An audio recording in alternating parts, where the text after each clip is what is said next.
qual é o papel do senhor na condução dessas investigações? Tanto do caso Master, quanto do caso do INSS e essas outras investigações, sabendo que pode atingir eventuais pessoas que sejam próximas, integrantes do Supremo. Qual é o seu papel nisso? Meu papel é ser imparcial. Acho que esse é meu papel. E o quão mais eu me mantiver nesse eixo, eu acho que eu vou corresponder àquilo que a Constituição espera de mim. E, por decorrência, acho que a própria sociedade. Por que será que a sociedade chegou a esse ponto de achar que os juízes podem obstruir investigações ou direcionar investigações? Porque o papel do senhor como relator de investigação não é direcionar contra esse ou contra aquele. Até eu gostaria que o senhor explicasse a sua visão do papel do juiz, do seu papel na condução desses processos. Quais são os limites que o senhor tem? Qual é a expectativa que não deve, como a Deine perguntou, não devem ser depositados no juiz? Acho que a expectativa que deve ser depositada é que eu cumpra esse papel com imparcialidade, como eu me referi, me atendo aos autos. Acho que, em certa medida, nesse ponto, nós somos escravos dos autos. Eu tenho que... As minhas decisões precisam ter uma correspondência com aquilo que está nos autos. Por isso que as decisões de maior envergadura e que não prejudicam a investigação, tão logo quanto possível, já tenho publicado.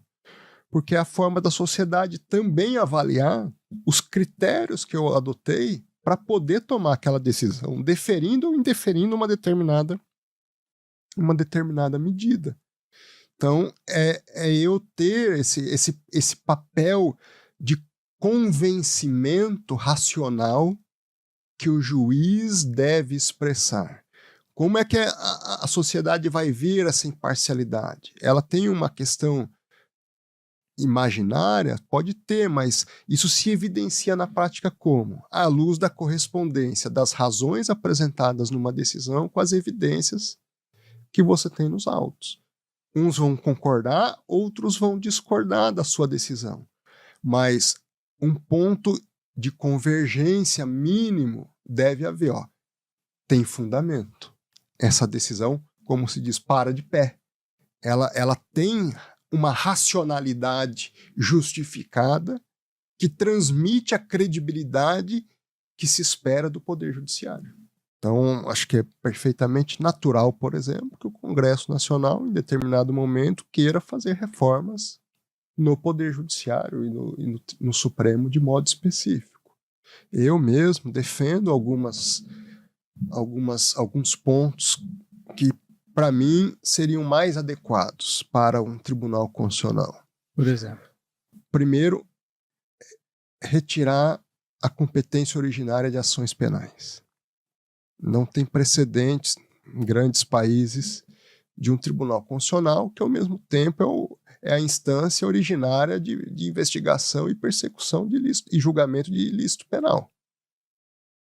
Acho que cabe ao Tribunal Constitucional, em habeas corpus, em recursos extraordinários ou em ações de outra natureza, fazer uma avaliação das questões criminais, se o contraditório foi respeitado, a legítima, a ampla defesa foi respeitada, as provas, meios de provas, perfeitamente legítimo. Até fazer uma revisão da decisão de uma instância inferior em matéria criminal, mas não se a instância que processa. Entendo que grande parte da crise entre os poderes passa por essa questão. Se nós não tivéssemos no tribunal a competência originária para investigar e processar crime, certamente nós não teríamos tanta crise ou desgaste entre os poderes. O segundo ponto, que para mim é importante, Recondo, é uma revisitação do rol de legitimados nas ações constitucionais. Então, por exemplo, associações hoje, há uma profusão de associações, qualquer associação hoje praticamente que consegue se organizar minimamente tem legitimidade ativa para estar no tribunal.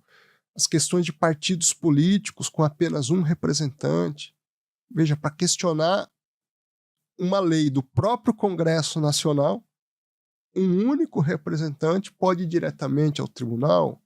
Então, é uma melhor equalização, talvez um número mínimo de representantes, não de um partido, mas talvez de uma composição partidária, para que se possa levar ao tribunal uma determinada questão em termos de ação originária no Supremo.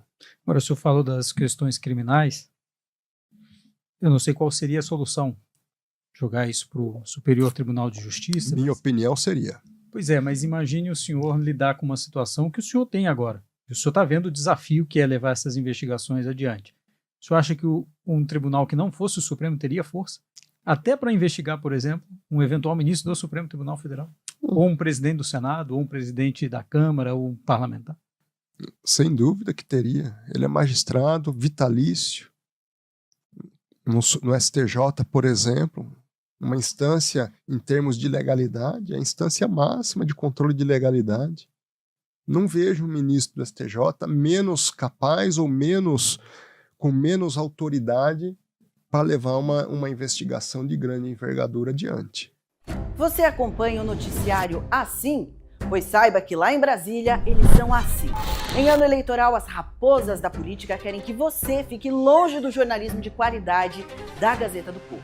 Por isso, olha só o que preparamos para você. Acesso ilimitado a todos os conteúdos da Gazeta por R$1 até as eleições.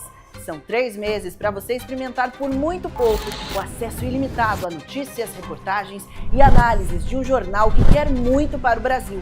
Acesse agora e faça sua assinatura. Ou vai vestir a pele de ovelha justamente agora. Gazeta do Povo. Me informe.